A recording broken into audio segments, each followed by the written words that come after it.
Now that we have brought our entire neural network into a mathematical model, like we have brought the input and converted into numbers, we have the neural network weight parameters and the entire neural network model, which is in a numerical format.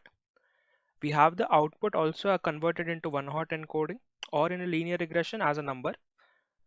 And we finally have a metric which we can use to compare different models, which is also continuous and differentiable. So we have all of the entire neural networks into a mathematical model. Let us see how we can find out the parameters of the network while optimizing the value of the criteria or the metric or the loss function. There are many terms used to mention loss functions, like sometimes we call them cost function, sometimes we call them loss function, sometimes we call them criteria, and so on. So let us take up a very simple task where we have a cost function. There are two variables, v1 and v2. These are the parameters of our network, and based upon the parameters of the network, the value of the cost function, it changes. So this is the weight loss space. We already saw the data space. This is a different space, and where the data is fixed, the training data is fixed. And if that is so, then changing the parameters of your network will change the value of your loss function. This is a very simple curve. If you want to find out the minima of this curve, you can use analytical methods to exactly find the correct solution, which we have already seen in linear regression. So when you are optimizing these kind of loss functions, you have a method which is the analytical method for finding the exact solution, and you can do that in just one step. So it takes O1 time and you can find out the minima. But what happens when your curve is complicated? Like the earlier curve was very simple compared to this curve. So this is some very, I would say, a simple equation, and we have created a plot which looks very complicated. A neural network with having millions of parameters would be way more complicated than this simple curve, which still looks very complicated. Finding the analytical solution of such curves might not be possible. So we need to use numerical methods or approximations to find out the minima, and sometimes we might not reach the global minima and we might always be stuck inside a local minima. So let's start understanding what are those numerical methods which will allow us to optimize the value of the loss function with respect to the parameters of the network. We can do that by taking the ball analogy. Let us say we have a very simple cost function which depends upon just one weight or one parameter of the network. So we have a one parameter neural network, and let's say the cost is looks like this. So now what we do is we initialize the weight to some random value. Let's say the value of weight initially is at this point. Corresponding to this point, there will be the value of the cost function, and we can plot that point on the graph as a ball. Now we can calculate the value of the gradient at that point. The gradient in this case is nothing but the tangent. But for higher dimension curves, we will call this a gradient, as it is a vector which points in the highest increase. So it points to the direction of the highest increase in the curve. So the gradient is a vector which will point in this direction. So we take a step opposite to the direction of the gradient. So it will be in the bottom direction, and we take small steps. So at this point, the opposite of the gradient points towards down. So we take a very small step and we update the value of the weights. So we update the value of the weights and we'll get at this point. We again calculate the gradient at this point, which corresponds to a vector which will still go to the left, and then we take a small step in the direction of the gradient. We keep on repeating this, and if we do so, we will reach the local minima or the minimum value in that local region after some number of steps. The gradient is very similar to the derivative of the cost function. And let's say randomly you had started, instead of at this point, you started at a point which was at over here. Now the tangent would look like this, and if you move along the opposite direction of the gradient, you will still move to the right and reach the minimum. So this is how you can imagine the gradient descent works in the ball analogy case. So if you leave out a ball, you can imagine the curve as some terrain, and if you leave out a ball in the open, it will automatically go down and reach one of the local minimas. So you can imagine that. So this was for a one dimension case where we have only one weight. You can think of it in a two-dimension space. The terrain is a bit more complicated, but you can drop a ball and it will still reach the minima. You keep on increasing the number of weights or number of parameters on your network, and still this analogy is valid. And this is what gradient descent is. You calculate the derivative at this point of the curve, which you actually don't call derivative, you call it a gradient, and then you move opposite to the direction of the gradient. If you keep on taking small changes, you will reach the minimum. Now, how does it actually compare with the ball analogy? Does a ball actually work in a similar way when we drop a ball from, let's say, a hill? That's not true. A ball actually does not calculate the gradient and take a step which is proportional to the value of the gradient. That is not what actually happens. A ball follows gravity, and it has acceleration, it has momentum, it has friction, it has a lot of dynamics. A ball is not a point size object. So it has actually a lot of other parameters which work in real life so that it goes to the bottom. Should we make our algorithm exactly how a ball works? That is not necessary for us. What we finally want is to optimize the value of this loss function. The ball dropping from a terrain and going to the minima is just an analogy. That is not how actually the training happens. The training happens via stochastic gradient descent, which is just, you can think of it as a gradient descent for now. And we calculate the derivative and we take smaller and smaller steps and go to the minima. So the ball analogy is just for understanding the how the weights are optimized, but it's not actually how balls actually fall down from a hill and go to the valley. That's not actually true. Also, we do not need it because it's more computationally effective to calculate the gradients rather than calculating the accelerations and so on. But if we were able to calculate the rate of change of gradients, then it would have helped us in converging our model in less number of steps.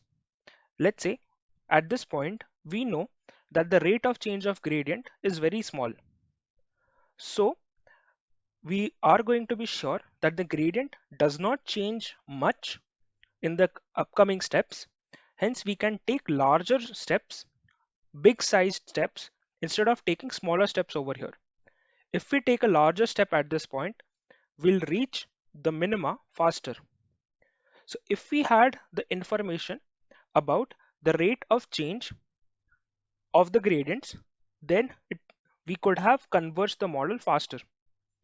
If we had the rate of change of the gradients, then we could have converged the model even faster.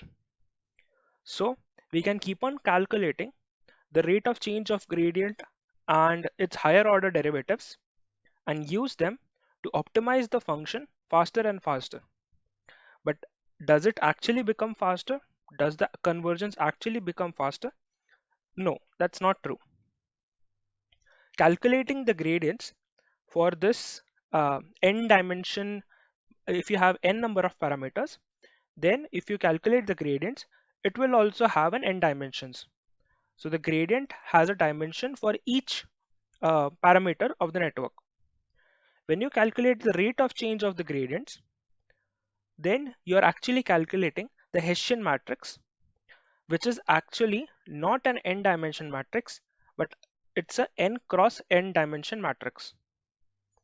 What this means is that if there are n, let's say your n is a million for your neural network, then the Hessian matrix will have million cross million dimension.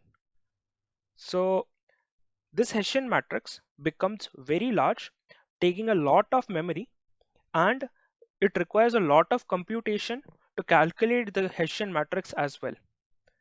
So we actually went forward with this idea to converge the model faster and faster by calculating the Hessian matrix. But calculating the Hessian matrix itself takes n squared time compared to the gradient. Hence, it's not advisable to calculate the Hessian matrix to optimize the neural network. Calculating the gradients itself is a very computationally intensive task. Calculating the Hessian might make if your model converges in one day, if you start calculating the Hessian matrix, it might take years for the model to converge. So that is why people do not use the Hessian matrix to better optimize the neural networks. So there are multiple types of gradient descent. As I said earlier, calculating the gradients is very computationally intensive. So can we optimize the gradient descent calculation? Yes, we can. Let's say your entire data set has 60,000 examples. You can calculate the gradient for each for the entire 60,000 data set and then take a very small step. That type of gradient descent is called batch gradient descent, where you take all of the samples and calculate the data gradient for the entire data set. The batch gradient descent is very stable because you are calculating the gradient on the entire data set. The gradient points out to the true local minima, or it is actually the true value, where if you take a step in opposite direction to the gradient, the value of the cost function would reduce. But sometimes, because of memory constraints or computation constraints, you cannot actually calculate the gradient on the entire data set. So there you have some approximation. Instead of taking the entire 60,000 samples, you can take just 100 samples to calculate the gradient. And we assume that the gradient for those 100 samples will be nearly the same as the gradient for the 60,000 samples in the dataset. Also, we assume that because we are taking many small steps to converge towards the minimum, even if the one gradient does not point to the exact gradient of the entire dataset, on an average, when we sum up the value of these gradients, it will still point towards the minima. So that is what we assume. And if we take a subset of the dataset instead of the entire dataset, we call it a mini batch gradient descent. This mini batch gradient descent is a little less stable than the batch gradient descent, but it provides you with a lot of computation gains and also memory gains. So this is the most popular way in which neural networks are trained.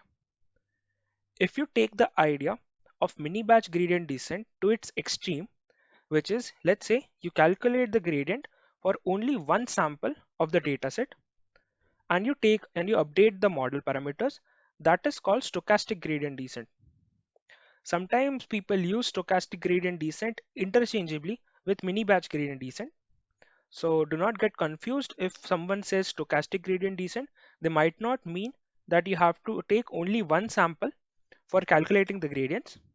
They might mean that you have to use a mini batch for calculating the gradients.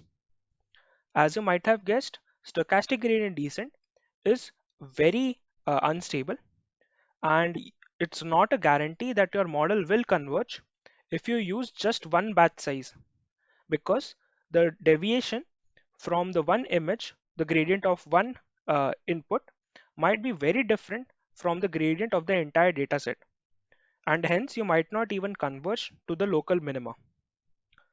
So you should always use a mini batch gradient descent with a suitable batch size. This suitable number will depend upon the architecture of your neural network. So depending upon your task, upon your data set, upon your architecture, the value of the subset, optimal subset, might keep on changing. So these are the different kinds of gradient descents which are possible when you are training your neural network. So yeah, over here to give you a good example, to get a feeling of what the value of the gradients will be, I have created a very small experiment which does not show the value of the gradients but will give you a good example of how the value of mean changes with the number of samples over here. So I have randomly sampled some data points from a Gaussian distribution. So we have a two-dimension Gaussian distribution, and from there I have sampled some points as you can see over here. And then I have calculated the mean of these points, which should ideally come out to be 0 because I have taken a Gaussian having the mean as 0. So if we take around 500 points, you can see the value is 0.02 and 0.03, the value of the mean. If you take 1000 points, the value is even closer or nearly the same. When you start taking 100 samples, still the value of the mean remains very close to 0. Even though it's slightly higher, but the value is still very close to 0. So this means that even if you take 1000 data points, and let's say they are following the Gaussian random distribution, your gradients for these thousands will have nearly the same value as when you take 100 samples. Even if you start taking 10 samples, then the value of the gradient still remains very close to 0. If you go to the very extreme and take just 5 uh, samples from the Gaussian distribution, then the value of the mean remains to be very high. But if you average out these values for multiple steps, then still the value will converge to 0. Hence, even with a batch size of 5, you can train your models. And there are many models which are trained with just a batch size of 1, and still they converge well. So this is just to give you an idea that you do not need to use 1000 batch size or even 100 batch size. You can train your models with a batch size of as less as 10, and still your models will converge.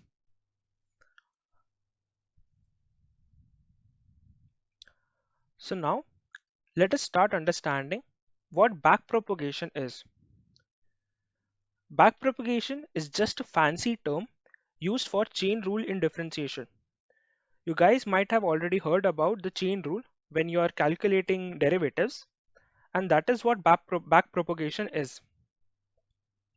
By using dynamic programming, a dynamic programming means you store the intermediate calculations in the memory for future use.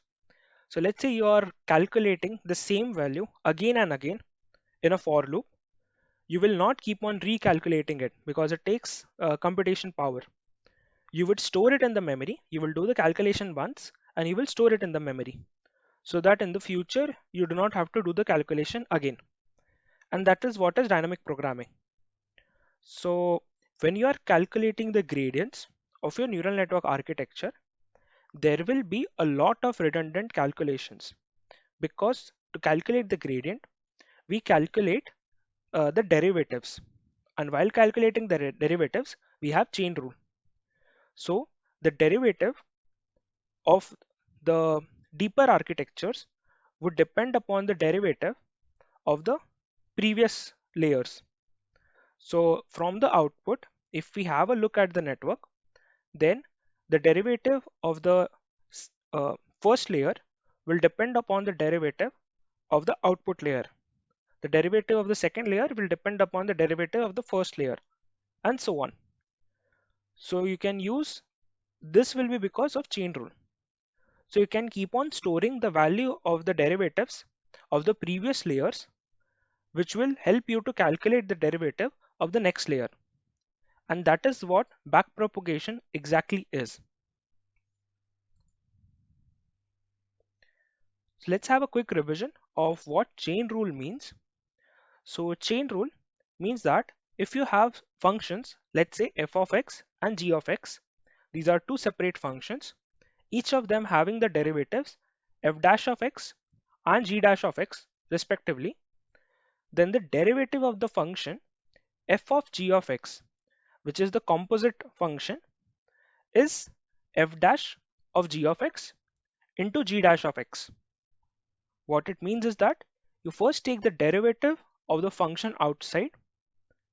So you take f dash of g of x, and then you take the derivative of the function which is inside f. So you take the derivative which is g dash of x. You can keep on extending the idea. So if you have a composite of three functions f, g and h, then the derivative of this would be f dash of g of h of x. Then you take the derivative of g of h of x, which will be g dash of h of x, into the derivative of h of x. So you can keep on increasing the depth further and further, and that is what happens when you have a neural network with multiple layers. The formulation that you have is very similar to f of g of h of and so on. You have multiple functions as composite, and when you are calculating the derivative, you would require the derivative of each layer for calculating the derivative of the previous layer. So that is what chain rule is for calculating the derivatives. So this is just a quick example of what the derivatives are. So for our neural network case, so let us assume that our network has one hidden layer as shown in the figure. So this is a very simple case of a neural network where we have 784 inputs, we have one hidden layer, and then the output layers. So the output can be thought of as a function of the inputs. That is what our hypothesis function or neural network is. The equations of the neural network are, so first of all, we have x, which is the input. We multiply it with the weights w1, and then we add b1. So this is what we call as z1, which depends upon x, w1 and b1. Next, we apply the activation function, which can be sigmoid or tan inverse x and so on. So we apply the activation function and we then get a1. We take this a1, the activation of this hidden layer, and then we multiply it with the weights of the second layer, which is w2. So we have w2 into a1, and then we add the bias of the output layer, which is b2. So we get z2 of a1 comma w2 b2. So this z2 depends upon a1 w2 and b2. This a1 depends upon z1, which depends upon x, w1 and b1. So finally, the output z2, it depends upon x, w1, b1, w2 and b2. So now that you have z, let's assume we are just using the MSE loss function.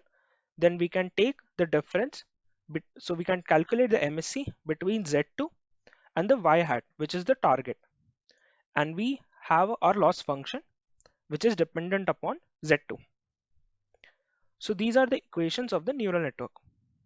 So let us see how do we calculate the gradients of each layer. So we have these equations, and if we try to calculate dl by dz2, so we try to calculate the derivative of the loss with respect to the z2. So what we'll get is the derivative of the MSE loss function with respect to z2 and y hat. So that is what we get when we calculate the derivative of the loss function with respect to the z2 variable. Now, if we calculate the derivative of the loss function with respect to the bias 2, then you can rewrite this term using chain rule as the derivative of the loss function with respect to z2 into the derivative of the loss function derivative of z2 with respect to b2. Calculating the derivative of z2 with respect to b2 is very simple. It is just 1. So derivative of the loss with respect to b2 becomes the same as the derivative of the loss with respect to z2. Similarly, you can keep on calculating the derivative of the other terms. So you have a derivative of the loss with respect to w2, which comes out to be from chain rule to be derivative of the loss with respect to z2 into derivative of z2 with respect to w2. So you can calculate the derivative of the loss with respect to all the parameters of the network. You can calculate for bias to W2. Similarly, you can calculate the derivative of the loss for W1 and B1. Finally, the gradient is nothing but the derivative of the loss with respect to all of the parameters of the network. So, by calculating by using backpropagation or just chain rule, you can calculate the derivative of the loss with respect to all the parameters of the network, and hence you have the gradient. So that is how, using backpropagation, you calculate the gradients of the network efficiently. Now you can see why efficiently, because you need the value of this derivative of the loss with respect to z2 multiple number of times. So instead of calculating this value again and again, you can just save the value in memory and reuse it. So that saves computation, and hence backpropagation is efficient.